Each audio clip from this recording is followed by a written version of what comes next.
Selamat datang ke Ruang Konvensi. Seperti biasa, kami akan membacakan segala konfesi yang telah disubmit oleh stranger with unknown dengan kisah-kisah menarik mereka yang akan kita kupas, kita zahirkan pendapat kita. Ada konfesi yang tidak mahu pendapat dari kami, hanya mahu dibacakan sahaja. Ada juga yang mahu pendapat kami. Dan pastinya ini bukan cobaan. Ini betul-betul Coba Ini betul-betul Anip, Bukan. teruskan. Saya mulakan dengan konfesi yang pertama. Silakan Nik. Salam Ruang Konfesi. I nak cerita berkenaan dengan bos I tahun lepas. I nak cerita tahun ketika itu I pernah tidak sengaja tertumpahkan ais kopi manager I yang I dah buat. Level panik tu hanya Tuhan saja yang tahu. So I rembatlah kain buruk di pantry yang selalu digunakan untuk lap sana sini, dan to use it to absorb the spill drink kat lantai tu supaya perah balik kat gelas manager I yang tertumpah tu. Ais tu I pungut dari lantai, lepas tu I letak balik dalam gelas tu juga. I tambah air sikit, so macam tak obvious sangatlah tumpah. Syukur manager I tu tak sedar apa-apa bila dia minum ais kopi tu. Bodoh ya. Takkan tak rasa. Tapi esoknya dia MC sebab sakit perut. Obviously. I rasa itu balasan dari Tuhan sebab manager I tu jenis kaki marah. Itu bukan balasan. Itu bukan balasan. Perancangan Itu kau yang buat. Itu balasan kau. Oh belum. Kau bukan Tuhan. Perancangan Tuhan memang amazing. So janganlah menindas pekerja membabi buta. Kau menindas bos Jangan kau. jangan menunggak agama. Tak tahu siapa tapi tolong jangan What if kalau tiba-tiba meninggal bos dia tu? Ui, Ada kena ke? siasat tu. Tiba-tiba. Sebab ya, of course lah, ada postmortem apa semua mesti lah dapat tahu dia diracun. Tapi kalau dia berani cakap ni hidup lagi lah kot, jangan sakit perut. Tiba-tiba je. ada Ya. CCTV. Betul. Ada Ketunya CCTV. Jadi macam cerita Indonesia pula zoom banyak kali. Apa? Kamu yang meracuniku. So itulah. Oh, itu cerita pertama yang agak aku tak tahu, dia confused. Aku speechless. Dia macam kelakar, geli. Kelakar, tak tahu nak cakap apa dia. Konfesi pertama Ya, betul. Wow. Tapi dia memang dengan niat untuk Aku rasa kenakan dia bos memang dia psycho. kot. Aku rasa dia memang dia psycho.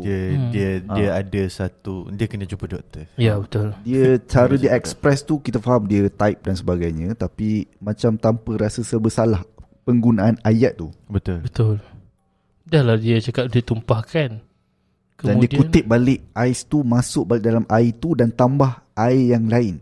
Betul. Untuk cover. Betul. Yelah air kopi kan. Kalau kau perah balik memang hitam lah colour juga. Teringat cerita Ya Allah. Piramli yang mana dia mengambil buntut kuali sebagai air Kopi kopi. tu wujud kopi. Betul. Buntut kuali. Nama dia? Kopi arang. Ya, kopi. Ada ya? Ada. Kita akan minum bertiga nanti. Aku akan tarik Izzat juga. Jangan. Nanti dia perah. Dia macam secret ingredient. Yes. Rahsia. Rahsia. Biarlah ia menjadi Suatu rahsia. misteri. Kita ke konfesi yang seterusnya Mungkin daripada Izzat dulu. Izzat. Aku ada. Aku tak ada. Ya. Silakan. Aku tak ada. Tak ada. Tak ada. Tak apa. Kita baca konfesi seterusnya Daripada Izzat. Aku cari dulu. daripada saya. Baik. Okay. Ini tentang kisah cinta juga, tetapi okey. Salam Ruang Konfesi. Saya nak tanya. Saya tidak bertunang tetapi sudah ada perjanjian untuk berkahwin. Family kedua belah pihak pun dah tahu and bincang. Saya juga sudah dahulukan kos-kos segala deposit untuk perkahwinan yang akan menjelang pada bulan 12 ini. Tetapi saya memilih untuk memutuskan hubungan disebabkan saya dapat mengetahui pihak lelaki ataupun bakal suami dia telah mengandungkan seorang perempuan yang juga kawan baik dia sendiri. Alamak. Okey. Adakah saya layak untuk memohon ganti rugi tersebut? Saya memutuskan bukannya sebab alasan yang tidak munasabah. Mohon untuk tanya pendapat. Adakah saya melakukan tindakan yang betul? Macam mana tu, Nim? Ini memang Aku pun speechless. Wish. dia tahu Dia tahu. yang laki tu ada orang lain yang dia omai kat luar, ada anak. Dah tengah pregnant. Tapi tak ada tunang, tapi dia orang dah nak kahwin. Macam faham tak, dia orang kahwin tak ada tunang.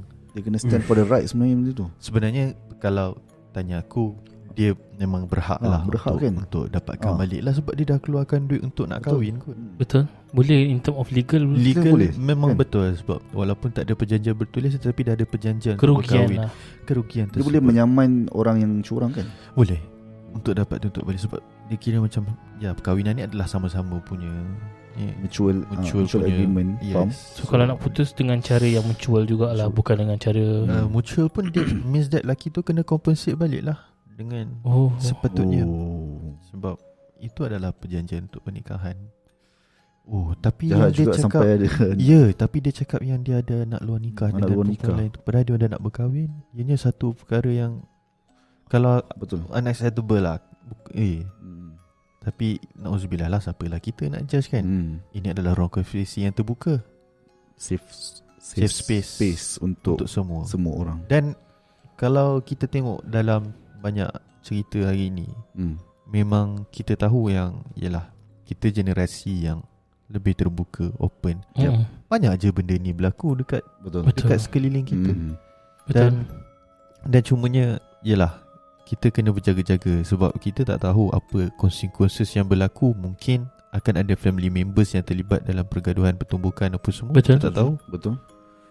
Ada juga kes-kes macam tu, tapi itu bukan ruang konfesi, jadi saya tidak boleh Betul. untuk disclose. Dan kita sebagai manusia, yang kita kena ingat lah, yang apa pun tindakan yang kita lakukan mesti ada consequences dia. Walaupun macam mana Adib cakap tadi tu nampak normal kebiasaan benda tu berlaku, tapi bukan kebiasaan. Jangan jadi kita punya, itu bukan culture kita, bukan budaya Salah kita. tetap salah. Salah di sisi undang-undang dan juga agama juga. Tapi kita kesiankan kepada confessor kita tadi, dan kita harapkan dia bertabah sebab dia cakap perkahwinan bulan 12. Harapnya teruskan bercakap. The last one yang tu lah, harapnya wanita tersebut dia tahu hak dia. Betul. Dan dia fight for it. Yep. Teruskan menyaman lelaki itu. Kita ke terusnya Teruskan bercakap dulu. Okay, kita kembali ke next konfesi.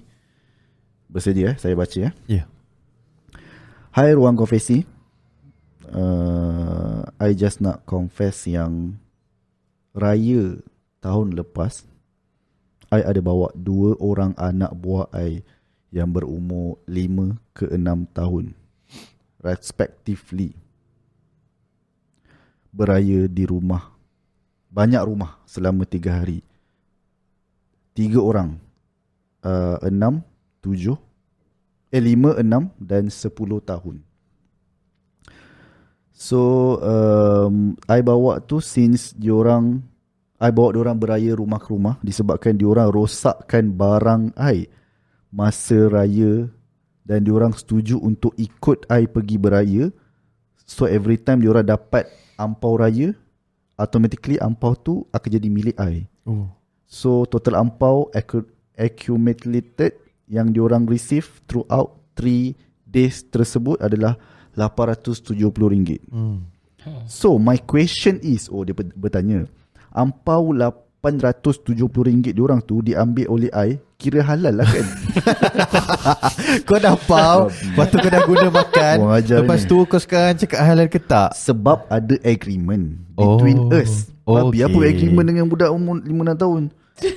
Yang ni dah tak ibu. Untuk gantikan barang yang I rosak tu. Barang tu harga RM50 je, but its really sentimental value. What the fuck? Faham?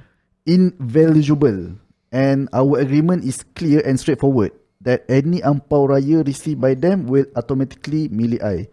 Plus I nak cover expenses macam minyak kereta and my time dan effort untuk bringing them around pergi beraya. So that's it. Tapi Nik, aku nak tanya kau pasal duit raya ni kan. Masa kecil-kecil dulu kan orang bagi duit raya dekat kita, parents kita ambil kan. Habis tu kira macam mana tu? Betul tak? Betul. Ya, orang bagi dekat budak. Betul. Kita kecil lagi. Contoh umur dalam 1 hingga 5 tahun tak tahu apa-apa lagi. Kita dah masuk sekolah rendah, kita dah tahu nak guna benda tu macam ni. Aku rasa kalau macam duit raya yang kecil-kecil memang dia akan kita dapat kat kita lah. Tapi mungkin kalau fikir common sense je, ketika tu kita tak reti nak menggunakan duit. Betul. So aku rasa situation dia sama. Tapi barang dia macam kita baca tadi kan, barang dia RM50 je babe. Dia dapat RM870. Kepala otak untung dia RM820. Dengan campur duit minyak dia lagi katakan RM50. Dia pergi beraya semenjak Malaysia. Oh gila. Daripada Johor ke Perlis, turun balik ke KL. Ini pergi tak apalah nak cakap. RM870, RM50 je barang. Sentimen RM50 tu apa? Bulu tangkis ke apa? Satu. Tapi kami tak judge. Sorry, kami tak judge. Betul. Kami describe balik kami describe balik with some kind of emotional sikit. Tapi kalau rasa nak ambil tu tak apalah. Untuk merancakkan. Budak-budak tak tahu apa-apa. Jangan bagi dia orang parents tahu je lah kan. Aku mengharapkan lagi ada satu alternate universe di mana mak bapak dia tahu.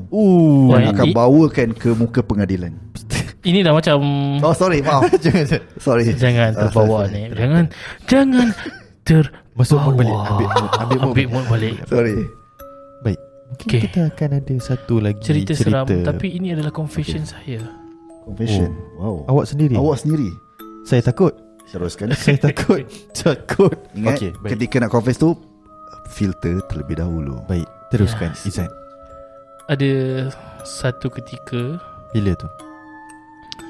Satu ketika, tak ingat berapa tahun bila. Okay.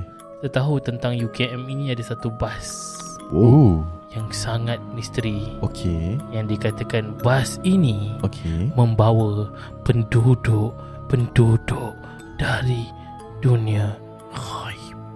Okay, adakah bunian? Ada bunian. Kita tak tahu. Ada yang kata bunian, ada yang kata jin dan sebagainya. Tapi itu pun adalah satu syarat, betul? Betul. Dan dikatakan setiap pemandu bas itu adalah pengamal perubatan. Betul atau salah? Wallahu a'lam.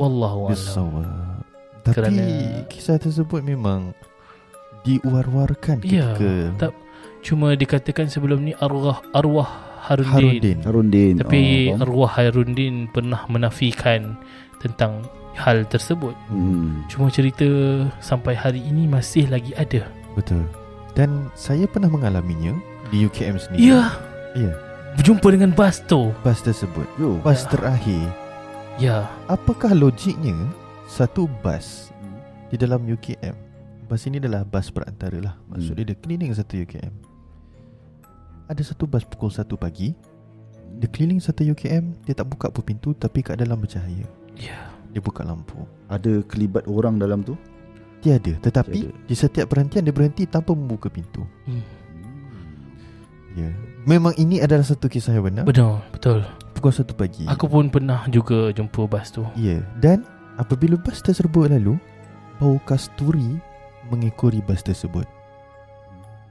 Dan waktu bas itu lalu di tepi kita semua, diam dan jangan tegur apa-apa bau tersebut.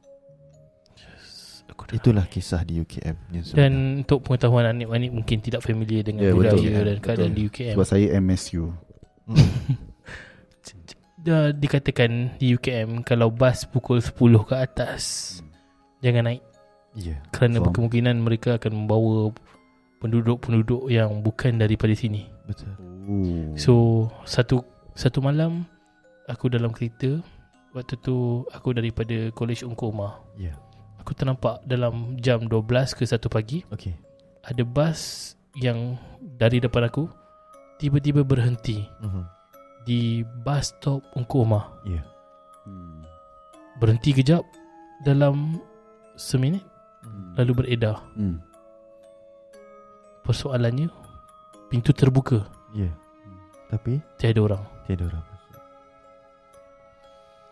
Aku fikir Agak seram barangkali juga. adalah Hmm. bas yang membawa. Ya. Dan mungkin kita boleh ceritakan di episod seterusnya. Hmm. Saya pernah menemubual beberapa driver bas dan mereka mempunyai beberapa kisah-kisah yang Terserempak. Menyeramkan. menyeramkan. Bukan terserempak, mereka membawa sendiri. Tapi tak apa, Membawa atau terbawa. membawa. Oh. Tapi tak apa, biar konfesi menjadi konfesi, biarkan ia menjadi satu cerita Cerita. yang akan kita dengar dengan sensasi. Ya. Betul. Ini adalah selingan kerana kami kehabisan konfesi. Teruskan memberi kontribusi di konfesi ini. Kepada mereka yang mempunyai sebarang konfesi, penceritaan yang menarik untuk kami kongsikan, silalah anda submit di ruangan bio kami di semua platform social media kami. Yes. Jangan lupa support, Betul. like, subscribe. follow di Follow. setiap platform kami. Semoga kita berjumpa lagi di Episod akan datang dengan konfesi yang lebih menarik di Ruang Konfesi. Konfesi.